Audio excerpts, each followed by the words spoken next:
السلام علیکم۔ محترمہ بانو قدسیہ کا لکھا ہوا ایک افسانہ، انتر ہوت اداسی کا ایک حصہ۔ پھر تیسری بار ایسے ہوا۔ اس سے پہلے بھی 2 بار اور ایسے ہوا تھا، بالکل ایسے۔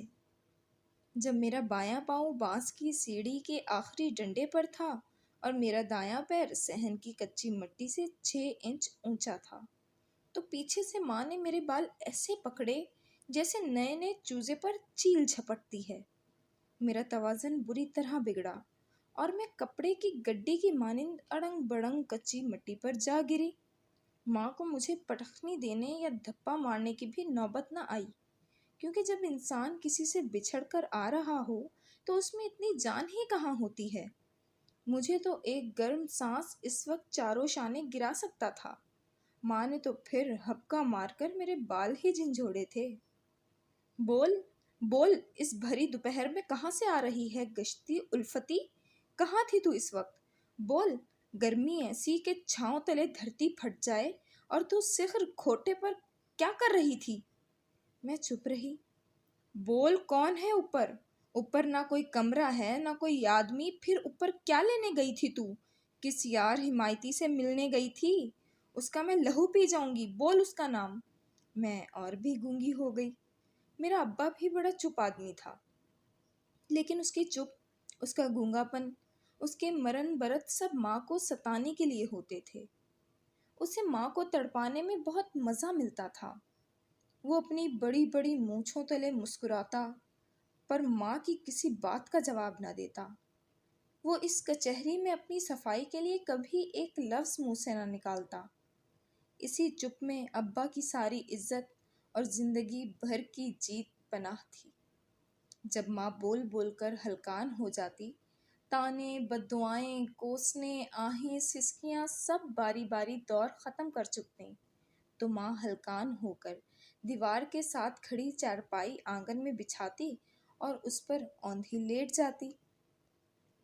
اس رات اس نے 4 خانے والا کمبل اوڑھا، اپنی خاموشی کی مسحری تانی، اور پھر ہمیشہ کے لیے چپ ہو گیا۔ ماں دنگ سی رہ گئی۔ نہ اس نے اونچے اونچے بین ڈالے، نہ دیواروں سے ٹکرائی، بس دیکھتے ہی دیکھتے وہ بنجر زمین کی طرح چٹک کے رہ گئی۔ ہمارے نہ کوئی رشتے دار آئے، نہ قرآن ختم ہوئے، نہ گٹھلیاں پڑی گئیں، بس محلے والوں نے چندہ کر کے ماں کے سر سے بوجھ اٹھا دیا، اور سویم کے بعد پھر سے ماں فیکٹری جانے لگی۔ پھر ایک دن فیکٹری سے جب بڑی خوشی سے لوٹیں، اس کے ہاتھ میں مٹھائی کا سا ڈبہ تھا۔ لے کھا حاجرہ، کھا، تیرے تو نصیب کھل گئے۔ آج چندریے مٹھائی کھا، تیری بات پکی کر کے آئی ہوں۔ بادامی باغ میں بات پکی کرانے کا شوق میرے دل میں قدیر نے ڈالا۔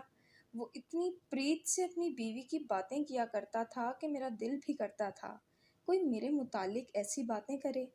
میرا خیال تھا کہ ایک روز مجھے دیکھنے والیاں آئیں گی، پھر ایک سہرے والا چہرے پر رومال رکھے آئے گا، میں اس کے چمکدار بوٹوں کو دیکھتی گھر سے رخصت ہو جاؤں گی۔ کبھی کبھی جو تصور عورت دولہے کا بناتی ہے حاجرہ، دولہا اس سے مختلف ہوتا ہے، پر ساری چیز عورت کا جذبہ ہے۔ گھر عورت بناتی ہے، بچے عورت جنتی ہے، مرد تو ایسے ہی گھر کے باہر نام کی تختی ہے۔ میرا دل پہلی بار ڈرا، لیکن پھر سوچا گڈو شاید بدصورت ہو، اس لیے تمہید باندھ رہی ہے۔ اتنے دن اسی لیے اسے میرے پاس نہیں آنے دیا۔ لیکن میری ساس کو شاید علم نہ تھا کہ اتنے دن سسرال میں رہ کر میں پریشان ہو گئی تھی۔ اب مجھے اچھے برے کی پہچان نہیں رہی تھی، مجھے اپنا شوہر درکار تھا۔ رات کے پچھلے پہر گڈو کمرے میں داخل ہوا۔ پہلے باہر کچھ خسر پھسر ہوتی رہی، پھر گڈو اندر آیا۔ وہ اندر آتے ہی مجھ سے ایسے چمٹا جیسے ریچھ درخت سے چپکتی ہے۔ پھر اس کے پیچھے میری ساس اور بڑی 2 نندیں کھڑی آئیں۔ اماں، میری دلہن، میری بیوی، میری اماں جی، پاری پاری دلہن جی۔ میری ساس اور نندوں نے جلدی سے اسے مجھ سے جدا کر دیا۔ کیا کر رہے ہو گڈو؟ دیکھو دلہن، یہ مجھے تمہارے پاس نہیں آنے دیتی۔ کہتی تھی دلہن بھاگ جائے گی۔ تو بھاگے گی؟ بتا کوئی برا ہوں میں اپنا قاعدہ لا کر تمہیں سناؤں۔ کہاں ہے میرا قاعدہ؟ لاؤ، لاتے کیوں نہیں؟ میری دلہن کو قاعدہ سناؤ۔ تمہیں سناؤ؟ کہاں ہے میرا قاعدہ؟ لاؤ، لاتے کیوں نہیں؟ میں اپنی دلہن کو قاعدہ سناؤں گا۔